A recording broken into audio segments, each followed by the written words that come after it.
নমস্কাৰ সকলোকে জয় শ্ৰীৰাম জয় বজৰং বুলি কৈ আজিৰ দিনটো আৰম্ভণি কৰিছো। আজি হৈছে আমাৰ কাৰণে এটি বিশেষ দিন।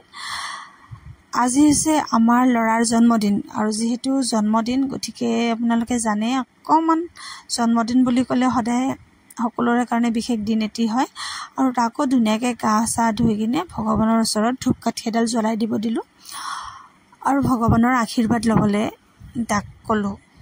যেহেতু ভগৱানৰ আশীৰ্বাদ নোহোৱাকৈ আমাৰ এই পৃথিৱীত কাৰো একো কাম নহয় বুলি আমি জানো আৰু তাক ৰাতিপুৱা স্কুললৈ পঠিয়াই দিলোঁ আৰু পঠিয়াই দি কিনে দুপৰীয়া আনিলোঁ। আনি কিনে ভাত চাত খুৱাই ডাইৰেক্ট এইফালে মই অকণমানো দেৰি নকৰাকৈ পায়স বনাবলৈ আৰম্ভ কৰিলোঁ আৰু আনফালে মই মোৰ মাহীক ধুনীয়াকৈ পদিনা আৰু ধনিয়া বাচিবলৈ ক'লোঁ আৰু এইফালে তাক অকণমান দেৰিকৈ 4টামান বজাত তাক ডান্সৰ ক্লাছত পঠিয়াই দিলোঁ আৰু ইফালে ঘৰত বেলুন ফুকোৱা কামটো ষ্টাৰ্ট কৰি দিলোঁ আৰু তাৰপিছত আমি গ'লোঁ কেক আনিবলৈ আৰু এয়া দেখিছেনে ইমান ধুনীয়া ধুনীয়া কেকবিলাক সাজি থৈ দিছে। মোৰ কিন্তু কেক খুব ভাল লাগে। কাৰ কাৰ কেক ভাল লাগে জনাবচোন।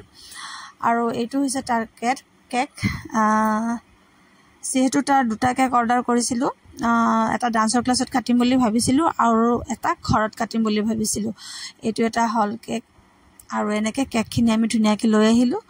লৈ আহি আমি চিধাই দেৰি নকৰাকৈ তাৰ ডান্সৰ ক্লাছত সোমালোঁ আৰু ডান্সৰ ক্লাছত সোমায়ে ছাৰে ধুনীয়াকৈ কিবা বুজাই আছিলে, সকলোকে বুজাই কিনে তাক গোটেইখিনি ষ্টুডেণ্টে মানে তাৰ ফ্ৰেণ্ডবিলাকে ধুনীয়াকৈ উইচ কৰি আছিলে আৰু এনেকৈ খুব ধুনীয়াকৈ এটা সুন্দৰ পৰিৱেশৰ মাজত সি ধুনীয়াকৈ এটা কেক কাটিলে আৰু সকলোৱে ধুনীয়াকৈ অকণমান ফূৰ্তি কৰিলে। মই অকণমান কেক বনাই পায়স বনাই লৈ গৈছিলোঁ। পায়সখিনিও মই সিহঁতক অকণমান মানে বিলাই দিলোঁ আৰু এনেকৈ কেক কাটি ধুনীয়াকৈ মই ঘৰ আহি পালোঁ। আৰু এইফালে কি হৈ আছে, এইফালে চাহ দিয়া পৰ্ব চলি আছে। যিহেতু জেঠৰ মাহ আপোনালোকে সকলোৱে জানে, জেঠৰ মাহ বুলি ক'লে বোলে সাধাৰণতে পিঠা লাড়ু অকণমান বনাব লাগে।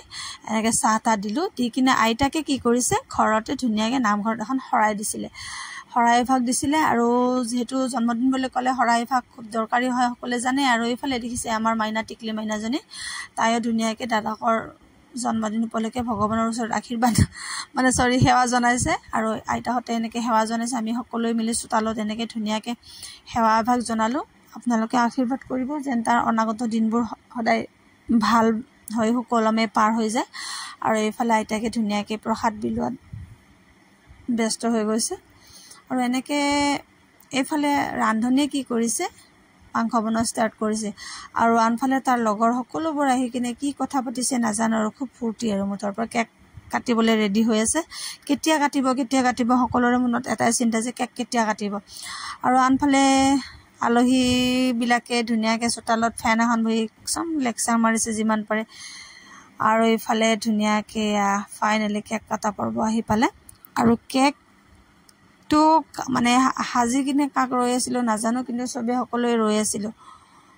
মুঠতে কোনোবা এজন আহি পোৱা নাছিলে আৰু এনেকৈ ধুনীয়া গোটেইবিলাকে কিবা কথা পাতি সাজু হৈ আছিলে আৰু ফাইনেলি কেক কাটিবলৈ ষ্টাৰ্ট কৰি দিলে। হেপী বাৰ্থডে টু ইউ, আপোনালোকে জনাব, তাক আশীৰ্বাদ কৰিব।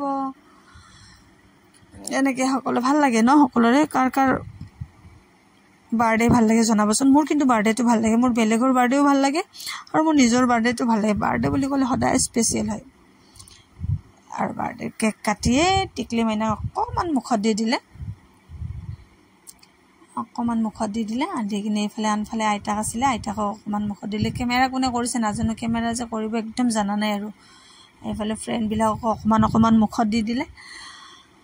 আৰু এনেদৰে কেক কটাৰ পিছত অকণমান চাহ পানী খাই কিনে তাৰপিছত ভাত খোৱা পৰ্ব আৰম্ভ হৈছিলে। আৰু ভাত খোৱা পৰ্বটোত কি হ'ল, মানে মই ক'ত বা থাকিলে, মোবাইল ক'ত থাকিলে নাজানো, ভিডিঅ' কৰা নহ'লে, ভিডিঅ'টো দেখাব নহ'ল, কাৰণ ইমানখিনি মানে কেনেকুৱা হৈ যায়, ব্যস্ত হৈ যায় ন। আৰু এনেকৈ ধুনীয়াকৈ ফাইনেলি কেক কাটিলে। কেক কাটি এতিয়া দাদাক খুৱাই দিলে, দাদা মাতি আছে, দাদাক খুৱাই দিলে।